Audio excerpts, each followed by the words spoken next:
കേരളത്തിലെ പ്രസിദ്ധരായ കഥകളി കലാകാരന്മാരെ വാർത്തെടുത്ത തിച്ചൂർ കാവുങ്ങൽ കളരി വീണ്ടും സജീവമാകുന്നു. പുനരുദ്ധാരണം നടത്തിയ കാവുങ്ങൽ കളരിയുടെ ആചാര്യപദവി കലാമണ്ഡലം ബാലസുബ്രഹ്മണ്യൻ ആശാൻ ഏറ്റെടുത്തു.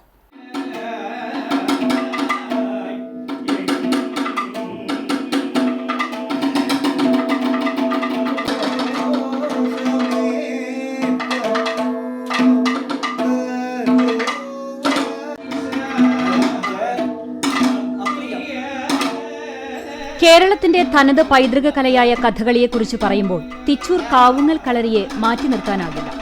ഒട്ടനവധി കഥകളി ആചാര്യന്മാർക്കാണ് ഈ കളരി ജന്മം നൽകിയിട്ടുള്ളത്. കാലയവനികയ്ക്കുള്ളിൽ മറഞ്ഞുപോയ പ്രശസ്ത കഥകളി ആചാര്യന്മാരായിരുന്ന കാവുങ്ങൽ വലിയ ശങ്കരപ്പണിക്കർ, കാവുങ്ങൽ ശങ്കരക്കുട്ടി പണിക്കർ, പത്മശ്രീ കാവുങ്ങൽ ചാത്തുണ്ണി പണിക്കർ തുടങ്ങി ഒട്ടനവധി കലാകാരന്മാർ ഈ കളരിയിലെ പൂർവ്വസൂരികളാണ്. വർഷങ്ങൾക്ക് മുമ്പ് പ്രവർത്തനം നിലച്ച കളരി കാവുങ്ങൽ കുടുംബ ട്രസ്റ്റാണ് പുനരുദ്ധാരണം നടത്തിയത്. കഥകളിയിൽ അടുത്ത തലമുറയെ വാർത്തെടുക്കുക, കാവുങ്ങൽ കളരിയുടെ പഴയകാല പ്രശസ്തിയും പ്രൗഢിയും വീണ്ടെടുക്കുക എന്ന ലക്ഷ്യങ്ങളോടെയാണ് കാവുങ്ങൽ ട്രസ്റ്റ് കളരി വീണ്ടും സജീവമാക്കുന്നത്. ശ്രീചക്രം എൻ്റെ ഗുരുനാഥന്മാരുടെയും അച്ഛനമ്മമാരുടെയും അനുഗ്രഹത്താൽ ഞാൻ ഈ ആചാര്യന്മാരുടെ പാദുകത്തിൽ നമസ്കരിച്ചുകൊണ്ട് ഏറ്റെടുക്കുന്നു. നിങ്ങളെ എല്ലാവരെയും ഉറങ്ങുന്ന മനസ്സോടുകൂടി സ്നേഹവും അനുഗ്രഹവും മാത്രമാണ് ഇത് എൻ്റെ വിജയത്തിന് കാരണമാകുന്നത്. എല്ലായ്പ്പോഴും നിങ്ങളുടെ എല്ലാവരും സ്നേഹവും അനുഗ്രഹവും ഉണ്ടാവണമെന്ന് മാത്രം പ്രാർത്ഥിച്ചു കൊള്ളുന്നു. ചൊല്ലിയാട്ടം തുടങ്ങുന്നു.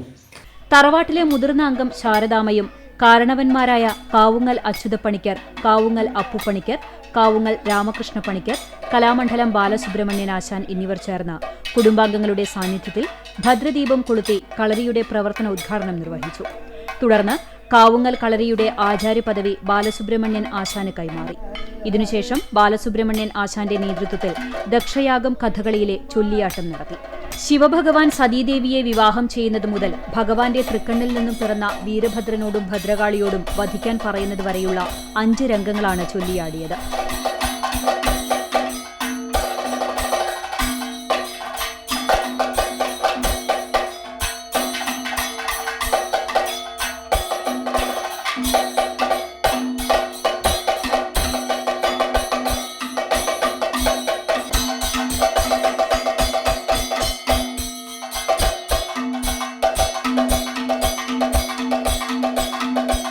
ദക്ഷനായി ചൊല്ലിയാടിയത് കലാമണ്ഡലം ബാലസുബ്രഹ്മണ്യൻ ആശാനാണ്.